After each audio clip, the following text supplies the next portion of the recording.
Hey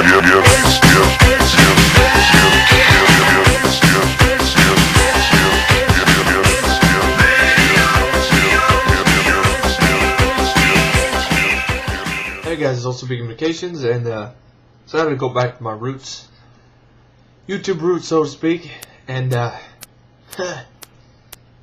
do another fucking VHS update. Oh man, haven't done one of these in a long ass time. Maybe that I grow out of it, just a phase. But hey, nothing better to do, so let's sit back, grab a bag of potato chips. It's gonna be a long one. Alright, I start off with, on the truck, when I was riding my dad in the truck, went to some little thrift store, and I found this movie. Now, of course it's a rental box, like, it just says nothing, 50 cents. And on the side here it says, Savage. So I opened it, and I'm like, oh, Savage, with Public Pictures. Public Pictures, Savage. I'm like, what is this? Curious, 50 cents, whatever. See the trailer, this looks like one of the most ridiculous action sci-fi films ever, starring Olivier Gruner. It's Savage. It's a trailer worthy of the trailer trash label, but something tells me I'm either going to hate this film or I'm going to eat up its cheesy goodness with a big wooden spoon. But there's nothing for me to read on the back of this, so number one, 50 cents. Yes, that says Uncle Sam. Yes, the same movie you're thinking of. The patriotic 4th of July horror film called Uncle Sam. Man, that's gonna be fun. Uncle Sam.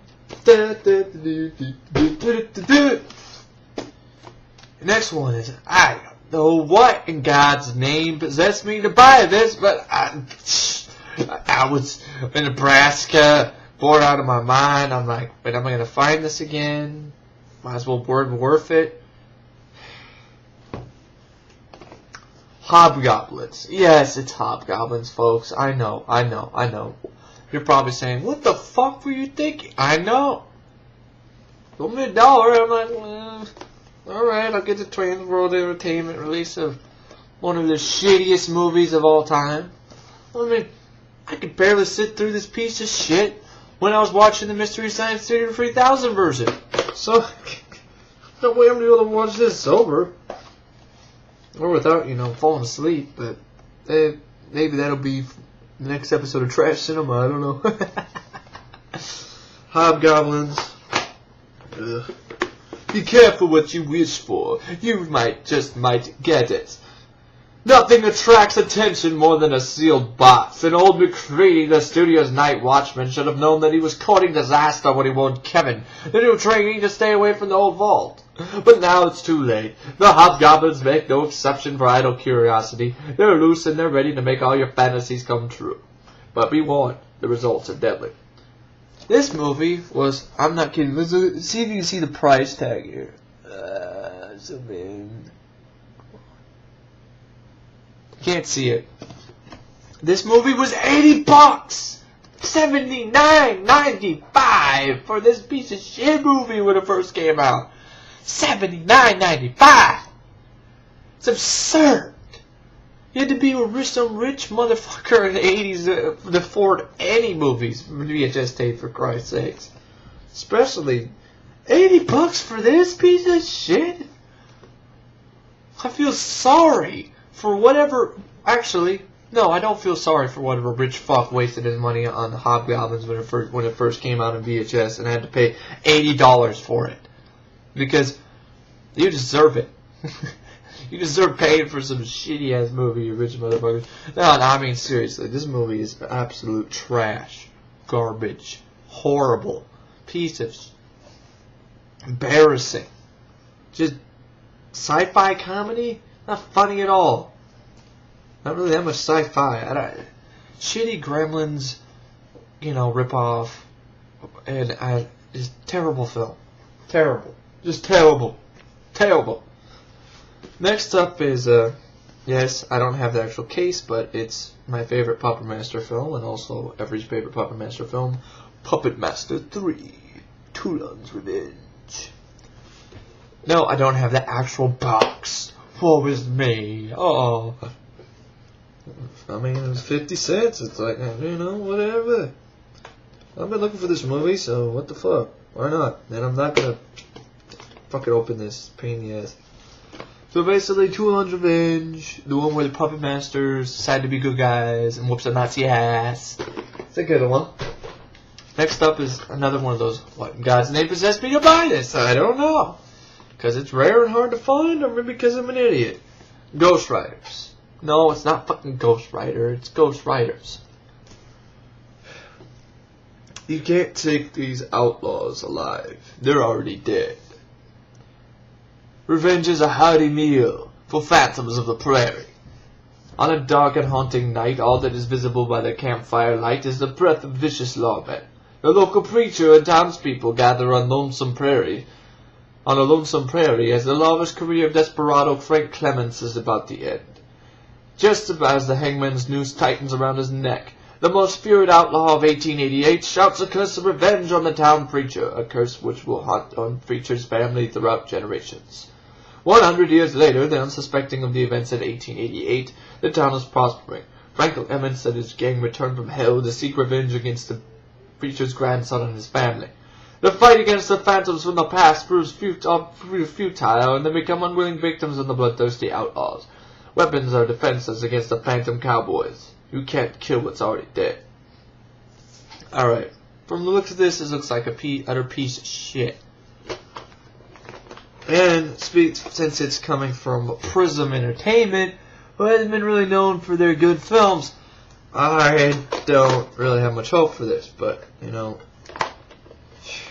most Western horror films, except for Ghost Town, end up sucking major ass. But the fact that it's hard to find, and it was cheap, and it was Nebraska again, I think, fuck it, whatever. It's Ghost Riders. Next up is one of my favorite films, and I'm glad I could finally get the original Thorny Eye release, The Philadelphia Experiment. That is a good film, folks. Good film. Introduced Michael Pare. It's one of his earliest roles. I think it's a role that I didn't introduce him. I don't think it introduced him, but I think so. I think this came out before. I think it came out before Betting the Cruisers, but if I'm wrong, I'm wrong. But this is a good film. Good suspense. Executive produced by John Carpenter. A good idea. It also got Nancy Allen in it. So Michael Pare, Nancy Allen, one of my favorite actors and one of my favorite actresses. So it's a fun film. Definitely check it out. Philadelphia Experiment.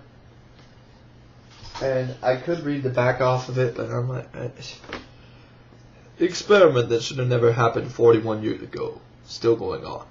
The Philadelphia Experiment, an adventure beyond time. The Philadelphia Experiment is an action film, suspenseful drama, and sci-fi thriller set against a background of time travel and exciting visual effects. First experiment, designed to prevent radar detection, seems successful, but suddenly something goes terribly wrong. The U.S. destroyer Eldridge and the entire crew disappear. Only two survivors leave the year 1943, and in exercise of molecular transference, enter the year 1984. As the two sailors from 1943 try to figure out what has happened to them, one becomes a victim of the experiment and vanishes, and the other sailor is captured by the military. He discovers that the military's new 1984 project is an offshoot of the very same experiment that took place in 1943. Can the sailor stop the experiment? Was it a mistake in 1943, or will the very fabric of the universe be jeopardized by the Philadelphia Experiment? It's a very clever science fiction film. Pretty underrated in my opinion. Definitely check it out. It's perfectly produced by John Carpenter. You can't go wrong, can you? Next is a movie that is hard to find. I don't know if it's on DVD yet. If it is, it's not easy to find. No, it's not the original uncut USA box, but it's still Shokasugi in Pray for Death. He's a master ninja. They shattered his American dream. The ninja master himself, Shokasugi, stars as Akira, a Japanese immigrant. No, he's not related to the anime Akira, folks. Japanese immigrant who starts a new life with his family in America, only to stumble onto the headquarters of a sinister gang of criminals.